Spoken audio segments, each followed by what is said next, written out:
Finnegans Wake is, among many things, an attack on facts and on the ability of history to give an unbiased, impartial account of the facts that were, that are, and that will be in the future.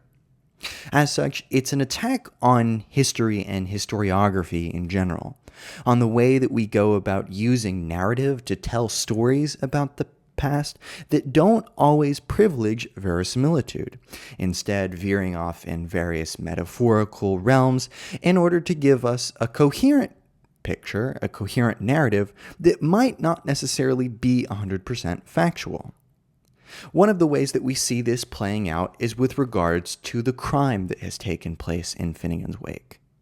Seeming to take place in Phoenix Park and being salacious or lewd, the facts are pretty unclear, but we know that this fact haunts the dreamer's mind throughout Finnegans Wake, and there are various ways by which guilt is attempted to be ascertained, and culpability is attempted to be linked to HCE and, by extension, either of his two sons, Shem and Sean.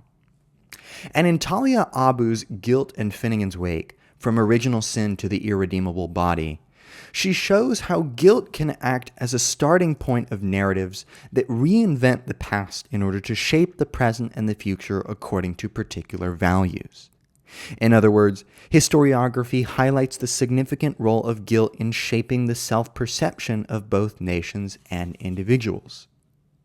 As such, guilt is not solely something interior, but it comes to be a way by which we articulate ourselves to each other and to posterity through history, such that the connection between language and history affirms the spuriousness of historical narratives, since whatever happened in the past is subjected to the modifications of language and narrative forms. Narratives of the past shape and modify history and thus point to the instability of the past and to the creative faculty of historiography. As such, the ability to conceive of storytelling as something creative rather than an empirical one-to-one correspondence, we see Joyce playing with the ability of characters to redeem themselves through the act of creating a coherent narrative. And I would like to focus on just a few short lines from The Mime of the Mick, Nick, and the Maggies, from Book 1 of Finnegans Wake, in which we see Shem trying to create a redemptive image for himself as some kind of prophetic figure who can escape the things that have been told about him, all the various rumors that have circulated about him due to his relationship to the father who has committed the primordial crime. Thus, this links Shem to Adam and Eve because the father is Adam, and Shem is dealing with the wake of the past, with the way that history impinges upon the present and creates the necessity for creating a sense of coherence of what the present even is. And importantly for Joyce, this is not simply a matter of facts. It's a matter of coherence, of appraisal, of satisfaction with goals, beliefs, and prospects, such that we can't disentangle the facts from, as Joyce says, the enveloping facts around them.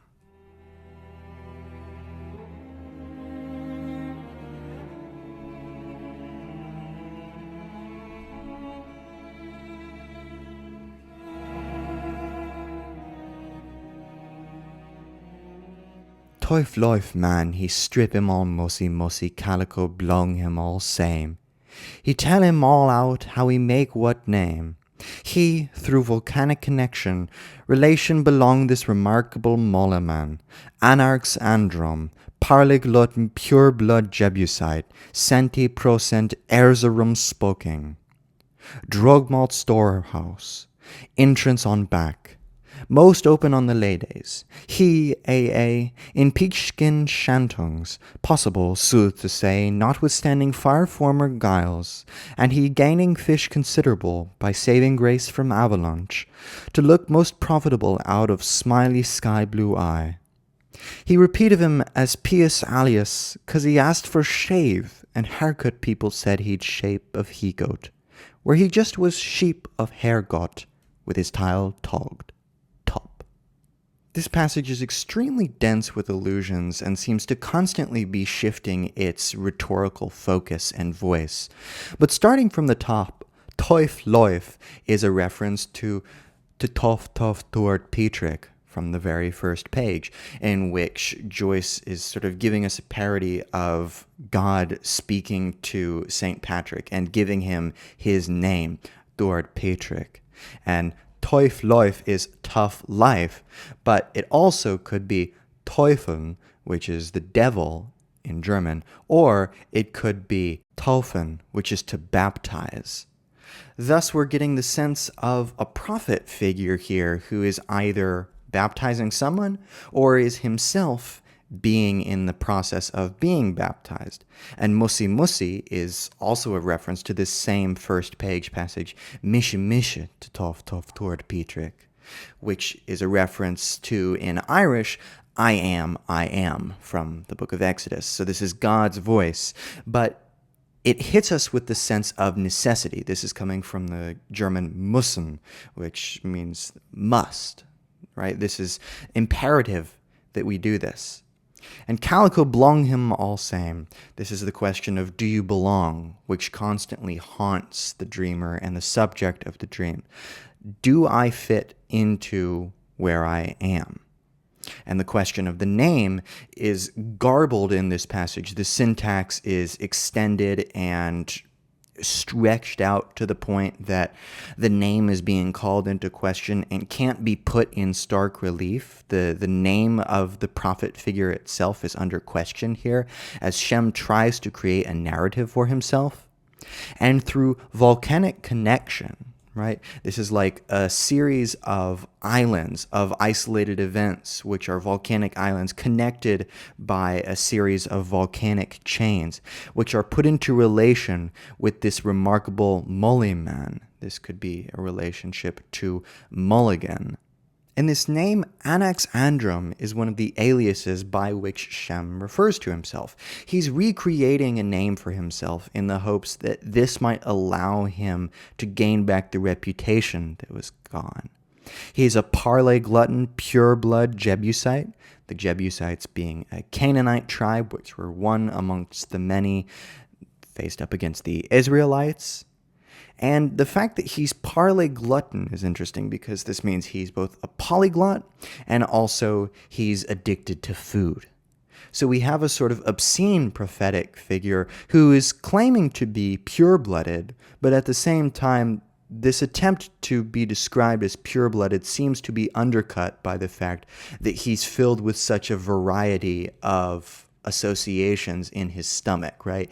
That he holds within himself all sorts of races which he is not.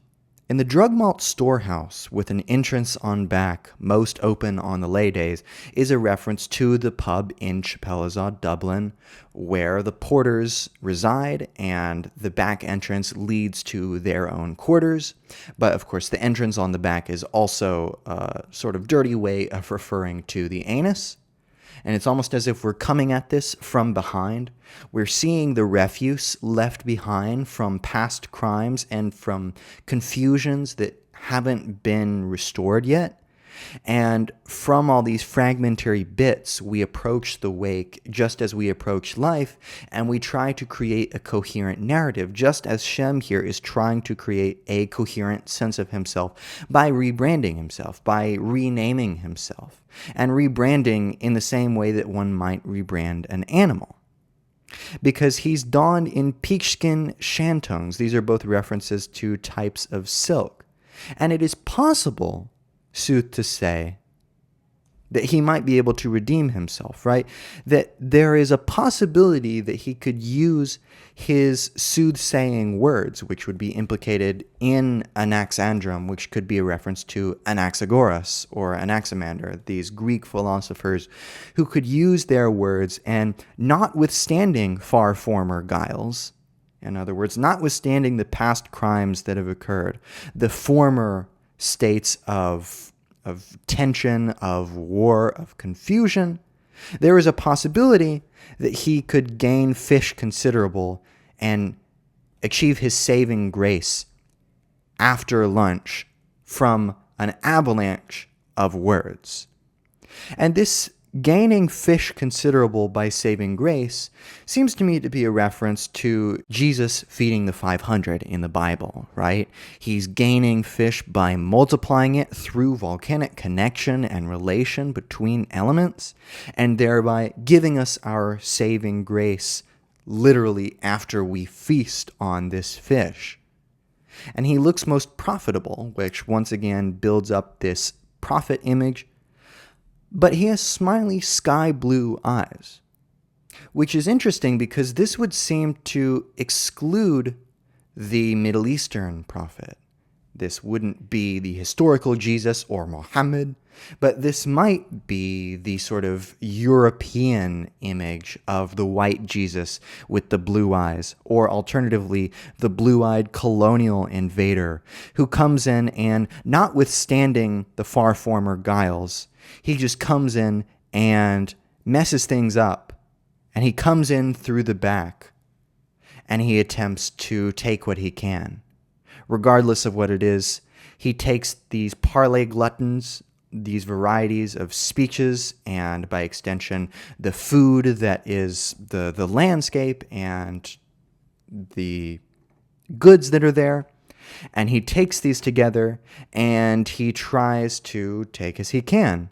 And it seems that implicit here, Joyce is trying to criticize the unreflective prophet figure or the unreflective colonial imposer who comes in and imposes a tough life, claims that he's baptizing the natives, that he's saving them, when in fact all he's doing is committing them to an avalanche. And we must remember that historiography is unstable. The outcomes of these narratives are uncertain. The elements of which they are constituted are also unclear often. Hence, he repeat of him as pius alios. I glossed this alios as coming from the Latin alia, which means dice. This is where we get the word aleatory, meaning random or like a throw of the dice. So there is a pious aleatoriness about which the prophet figure goes bumbling through history, trying to make a name for himself, as, for example, Muhammad goes through trying to win over the Quraysh and various Jewish tribes that are present, trying to create a sense of security. And here, Shem seems to be taking on the voice of a goat trying to get a haircut in order to look like a sheep. Hence, for shave is for shame. This is the voice of the castigating other coming in and making him feel bad for feeling like a goat. And haircut people said he'd shape of he-goat. In other words, that he bears the shape of a goat, and also that he is a shapegoat, a scapegoat, where he was just sheep of Herrgott, that he's a sheep of God, or that he wants to become a sheep of God. Because, right, the Lamb of God is someone who is thoroughly in God's kingdom and is within the purview of God, that is watched over by the shepherd, the caring father that is God, whereas the he-goat is a sort of outsider. And think of, for example, how the Jebusites were a tribe that worshipped goats. And goat worship is a common form of pagan worship that is castigated in the biblical narrative. Think of, for example, Baphomet, a famous image of satanic ritual, who has the body of a human, but the head and legs of a goat. So he's sort of this protean portmanteau being, so to speak, who takes the prophetic ritual figure of our worship, of the emissary of God, and sort of flips it on its head in a weird sense. So Shem could be seen as Baphomet, But also, I found this really interesting painting by William Holman Hunt called The Scapegoat, which really to me seems indicative of the character description of Shem we are getting here. Notice the strange look on the face of this goat. It's disconsolate, confused, almost crazed as it tries to make its way through a fragmented landscape in which we see the bones of the past. We see a very skinny tree which is being absorbed by the water. This could be like the fig tree, which symbolizes the speciousness of the past, which is being engulfed in the uncanny waters of the present. And Shem, the goat, is placed among this little amount of land that remains in the vast, rocky, craggy abyss sat behind him. And adorned on his head is this strange spritz of color, which seems to be possibly the mark of God on him. And he sat bow-legged, strangely stood with the front two legs together, the back two widely apart, as if he can't tell if he should be skittish or if he should be alert and broad and situated in the earth. There's a strange aleatoriness where he's unsure which side he should be taking, whether or not he is a scapegoat and an outcast, or a sheep of God. And that his tile is tugged seems to implicate that he has been tagged, as in that he has received some sort of mark from God, and thus possibly that his tail has been tagged. But also, tog is an Irish word that refers to the outer fur of a goat.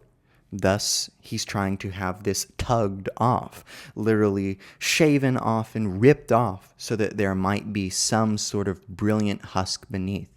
So we get this strange figure that's not quite the idyllic prophet, and this is part and parcel of Talia Abu's point, that historiography is retrospective and reflective, but it's not perfect. It's fragmentary and partial in the dual sense of being biased and being incomplete, being fragmentary, having holes within it.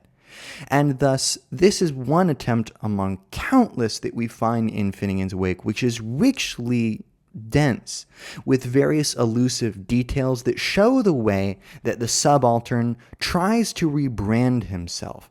The possible outsider tries to, via the terms of the in-group, replenish himself and revitalize himself in the cultural vocabulary of the cultural dominant. However, it doesn't seem to really succeed here, and I implore you to read more of this passage and see how it results, because it's always very ambiguous in Finnegans Wake. But I hope that this helps trace just a small image of how historiography can use the guilt of being an outsider to create a new image for oneself, a rebranding, a renominalization of oneself that might spell future success. That being said, that's it for this lecture. I hope it's been somewhat interesting. You can check out any of my other lectures I've done on postmodernism, German idealism, gender theory, post-colonial studies, and other classic literature. You can also become a channel member for $5 a month and gain access to, among other things, a private philosophy Zoom. I also have super thanks if you just want to donate to the channel, because I appreciate anything that y'all give. It helps take some pressure off me. That being said, that is it for this lecture, and I will see you in another one.